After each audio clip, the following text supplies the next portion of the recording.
मैं दारू इस कदर पीने लग गया था कि सुबह उठा दारू, शाम दारू, दोपहर को दारू, बहुत ज़्यादा पीने लग गया था, जिस वजह से मेरे घर पे कलेश, मेरे घर वालों ने मुझे घर से बाहर ही निकाल दिया। जो भी तनख्वाह नहीं है सारी नशे में, मेरी जॉब छूट गई, घर से मैं बेदखल हो गया। घर मेरे पास था नहीं, छत मेरे पास थी नहीं। मैं कभी रेलवे स्टेशन पे सो रहा हूँ, कभी पार्कों में सो रहा हूँ। उसके बाद हालात मेरे इतने बदतर हो गए, मैं जिंदगी से इतना दुखी हो गया, मैं रेलवे स्टेशन के आके सुसाइड करने के लिए चला गया। मैं सोच रहा था कि मैं अपनी जिंदगी खत्म कर दूंगा, सारी बात ही खत्म हो जाएगी।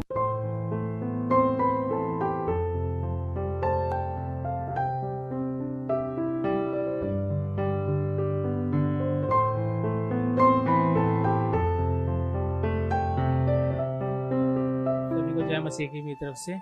मेरा नाम मुकेश है, मैं चंडीगढ़ का रहने वाला हूँ और मैं आज अपने जीवन की गवाही आपको बताने जा रहा हूँ कि किस तरह से मैंने अपने जीवन में कितने गलत काम किए हैं, क्या क्या किया मैंने अपने जीवन में। स्टार्टिंग से मैं आपको बताता हूँ कि मैं नशे का बहुत बुरा आदी हो चुका था। मैं कम से कम जब मैं 8वीं क्लास से था उस वक्त से मैं दारू पीनी मैंने शुरू कर दी थी, 8वीं क्लास से। तो मुझे ऑलमोस्ट 17 to 20 साल हो चुके हैं नशे करते हुए। मैं दारू इस कदर पीने लग गया था कि सुबह उठा दारू, शाम दारू, दोपहर को दारू, बिना दारू के मेरे से काम ही नहीं होता था। मैंने कई बार सोचा बीच में कि चलो मैं दारू मेरी बहुत ज्यादा हो गई है, मैं दारू कम कर दूं। तो मैंने सोचा कि चलो मैं रात को दारू, चलो रात को पी लेंगे, करेंगे, कोई बात नहीं, दिन में छोड़ देते। और जो मेरी संगत थी वो संगत मेरी ऐसी थी, उस संगत की वजह से वो दारू छोड़ना तो दूर की बात है, मेरे और मुंह डबल लग गई दारू को। मैं बहुत ज्यादा और दारू पीने लग गया और मेरे जो भी यार दोस्त थे वो और गलत नशे करने लग गए थे, इंजेक्शन वगैरह, ड्रग्स, गांजा, सुट्टा वगैरह, मतलब इन तरीके के नशे में वो लग गए हैं। उन्होंने कोशिश बहुत करी मुझे भी कि हाँ अभी मैं ये नशे भी मैं करने लग जाऊँ, बट उस नशे की तरफ मैंने ट्राई जरूर किया था बट वो नशा दारू मैं बहुत ज्यादा पीने लग गया था, जिस वजह से मेरे घर पे कलेश। नौकरी मेरी अच्छी वाली लगी हुई थी, बट ये कि दारू की वजह से मेरे घर में जो कलेश होता था, अब मैं घर पे किसी को समझता नहीं था कुछ, क्योंकि मेरी सैलरी पैकेज मेरा अच्छा था, तो मैं किसी को अपने घर पे कुछ समझता नहीं था, क्योंकि मैं एटीट्यूड में आ गया था। तो मैं किसी को कुछ समझता नहीं था अपने आगे, जो भी हूँ मैं ही हूँ ना। मैं मम्मी को समझता था, भाई ने अगर मुझे कुछ बोल दिया मैं उससे लड़ता झगड़ता था, उसको मैं मारता था। अगर मम्मी ने कुछ गलत बोल दिया मैंने मम्मी से भी बहस सही कर लेनी है। मतलब कुल मिला के बात इतनी थी कि अगर किसी ने मुझे उल्टा बोल ले मत, जो मैं कर रहा हूँ मुझे मेरे हाल में छोड़ दे, दारू पी रहा हूँ मुझे मेरे हाल में छोड़ दो। सब इस कदर मेरे घर पे हालत हो रखी थी। इतनी हालत खराब होने के बाद जब कोई जरिया नहीं बचा, तब मेरे घर वालों ने मुझे घर से बाहर ही निकाल दिया कि इसकी दारू छूटेगी नहीं, ये ना ही सुधरने वाला। मेरे रिश्तेदारों के पास ही भेजा कि चलो मैं अपने रिश्तेदारों के पास जाके सुधर जाऊंगा, बट रिश्तेदारों के पास जाके भी मैं सुधरना तो क्या, वो पुरानी संगत थी, उनके फोन की वजह से मैं फिर और बिगड़ गया वहां पे भी जाके।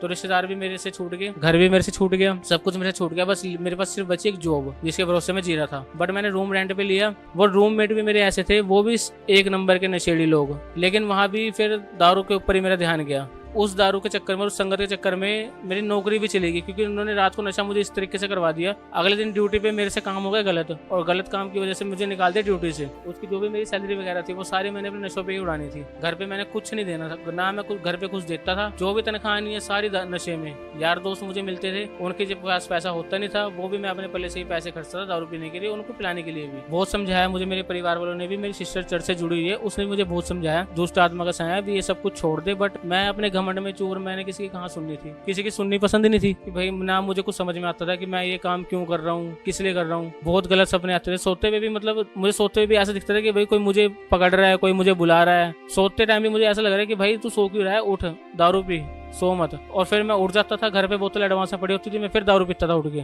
मेरी जॉब छूट गई, घर से मैं बेदखल हो गया। यार दोस्त से मैंने जितने पैसे उधार लेने थे ना मुझे पैसे दिए उन्होंने। घर मेरे पास था नहीं, छत मेरे पास थी नहीं। मैं कभी रेलवे स्टेशन पे सो रहा हूँ, कभी पार्कों में सो रहा हूँ। उसके बाद हालात मेरे इतने बदतर हो गए, मैं जिंदगी से इतना दुखी हो गया, मैं रेलवे स्टेशन के आके सुसाइड करने के लिए चला गया। मैं सोच रहा था कि मैं अपनी जिंदगी खत्म कर दूंगा, सारी बात ही खत्म हो जाएगी, क्योंकि घर वाले को विश्वास रहा नहीं मुझ पे कि ये सुधर सकता। उनका भरोसा मैं पहले तोड़ चुका था, सबका भरोसा मैं तोड़ चुका था, तो किसी को मेरे पे ट्रस्ट था नहीं। मैं एंड में चला गया सुसाइड करने के लिए रेलवे स्टेशन के आगे। जब मैं ट्रेन के आगे खड़ा हुआ, मैं लेटा नहीं, ट्रेन के आगे मैं खड़ा हुआ, क्योंकि कई बार क्या होता है लेट जाता है बंदा, बच जाता है। मैं खड़ा रहा क्योंकि मुझे मरना था। ट्रेन के आगे मैं खड़ा रहा, बट वो ट्रेन वाला ऐसा था, उस ट्रेन वाले ने ट्रेन ही रोक ली, मेरे ऊपर चढ़ाई नहीं उसने। ट्रेन वाला ट्रेन से उतरा, उसने मुझे डांटा, एक आधी थप्पड़ मारा और रेलवे पुलिस को बुला के मुझे उनके हवाले कर दिया। और रेलवे पुलिस ने मुझे अपने पास बिठाया वहाँ स्टेशन पे, और मैंने कोशिश करी वहां से भागने की। मैं कहा चलो यहाँ से बच गया, मैं दोबारा कोशिश करता हूँ मरने की, लेकिन रेलवे पुलिस वालों ने मुझे भागने का मौका भी नहीं दिया। मेरे घर पे फोन करा, लेकिन मेरे घर वालों ने बोल दिया कि सुधरेगा नहीं, इसको आप जेल में डाल दो, ये सुधर नहीं सकता, इसको आप जेल में डाल दो, हो सकता है वहां सुधर जाइए। बट फिर मेरी बहन ने सपोर्ट करा मुझे,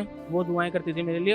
उसने मुझे बोला कि आप चर्च में जाओ, चर्च में जाके आप बपतिस्मा लो, आप वहाँ जाके प्रेयर करो, प्रभु की सेवा करो, आप आपका जीवन है वो सुधर जाएगा, आपको प्रभु एक नया मौका देगा, प्रभु आपको माफ कर देगा। फिर अपने सिस्टर के कहने पे मैं अभी चर्च में आया और 16 जून 2024 को मैं पहली बार चंगेड़ा चर्च में आया, कंचन मित्तल मिनिस्ट्री में। जिस दिन मैं सुबेरे यहाँ पे आया, मतलब यहाँ से मेरा मन कर रहा था भागने का, मैं यहाँ से भाग जाऊँ, और मैं चर्च से यहाँ से बाहर निकल भी गया था, लेकिन फिर दोबारा पता नहीं क्या हुआ, मैं गेट से, जो मेन गेट है, मैं मेन गेट से बाहर जा नहीं पाया, मैं दोबारा वापस अंदर चला गया चर्च में। अंदर गया और अंदर जाते ही मेरी आंखों से आंसू नहीं रुके शाम तक। 5:30-6 बजे तक मैं खड़ा खड़ा वहाँ पे रोता रहा, ना मैं बैठा ना मैं कहीं बाहर गया, मैं वहाँ खड़ा खड़ा रोता रहा, ना मेरा भागने का मन करा वहाँ से। 5:30-6 बजे जब मीटिंग वगैरह खत्म हुई वहाँ, उसके बाद मैंने खुद में सिस्टर के पास आया, मैंने उनको बोला कि मुझे बपतिस्मा लेना है। फिर उन्होंने प्रेयर वगैरह की, मैंने बपतिस्मा लिया उस दिन ही शाम को। बपतिस्मा लेने के बाद अगले दिन सुबह 8:32 पे जो जॉब मैंने छोड़ी थी, जिस जॉब के रिगार्डिंग मैं चाहता था कि जो जॉब मुझे मिले, वही जॉब सेम मुझे सीनियर एचआर की तरफ से कॉल आई और उन्होंने मुझे बोला कि आप इमीडिएटली आप ज्वाइनिंग करो, सेम सैलरी पैकेज है, कोई लीव नहीं है, कुछ नहीं है। और मैंने वहाँ फिर वो कंपनी ज्वाइन करी। उसके बाद मुझे लगा कि चलो मैं कंपनी ज्वाइन कर लेता हूँ, बट फैमिली का फिर मुझे इशू था कि मैं अगर कंपनी ज्वाइन कर भी लेता हूँ तो मैं रहूंगा कहाँ पे, खाऊंगा क्या, मैं करूंगा क्या, मुझे वो बहुत टेंशन थी। फिर मैंने प्रभु की सेवा करने की सोची, मैं कहा चलो जॉब का हो गया कोई बात नहीं, मैं प्रभु की सेवा करूंगा। अब मैंने प्रभु की सेवा करने का ठान लिया, मैं प्रभु की सेवा ही करूंगा, मैं यहीं रहूंगा जब तक मेरा काम नहीं बनता। 2 दिन तक मैंने यहाँ प्रभु की सेवा की, चर्च में रह गई। और तीसरे दिन सुबह घर से फोन आया मेरे कि मम्मी ने मुझे खुद कहा कि बेटा तू घर पे आ जा, यहाँ के आप घर पे रहो।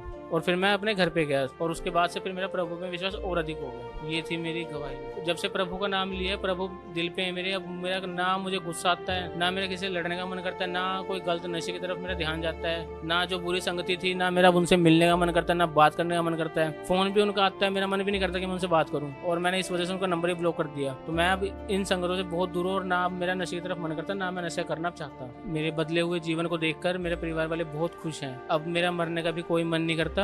अब मैं ऐसा फील कर रहा हूँ जैसे अब मेरा मन कर रहा है कि अब मैं सिर्फ प्रभु की सेवा ही करूँ और कुछ ना करूँ जिंदगी में, क्योंकि प्रभु की सेवा ही मेरे लिए सब कुछ है। अब ना मेरा नशे की तरफ ध्यान जा रहा है, ना किसी गलत काम की तरफ ध्यान जा रहा है, ना किसी बुरी संगति की तरफ ध्यान जा रहा है। सिर्फ मन कर रहा है प्रभु यीशु की ही मैं सेवा करूँ, यहीं चर्च में रहूँ। जितने मेरे वीकेंड में 2 वीक ऑफ होते हैं मेरे, दोनों वीक ऑफ पे मैं यहीं आया करूँगा और मैं यहीं सेवा करे करूँगा प्रभु की आके। अब मैं काम करूँगा, अपने परिवार को संभाल लूंगा, जो भी सैलरी मिलेगी मैं अपनी मम्मी को दूंगा, अपने प्रभु की सेवा करूँगा। जो भी अपनी जिंदगी से मैं बहुत खुश हूँ। मैं परमेश्वर का बहुत बहुत धन्यवाद करता हूँ। इस गवाही के लिए मैं परमेश्वर का बहुत बहुत धन्यवाद करता हूँ और मैं मम्मा का भी बहुत बहुत धन्यवाद करता हूँ। जब मैंने वचन को सुना, प्रभु ने मेरे जीवन को बदला। अब मैं बहुत खुश हूँ।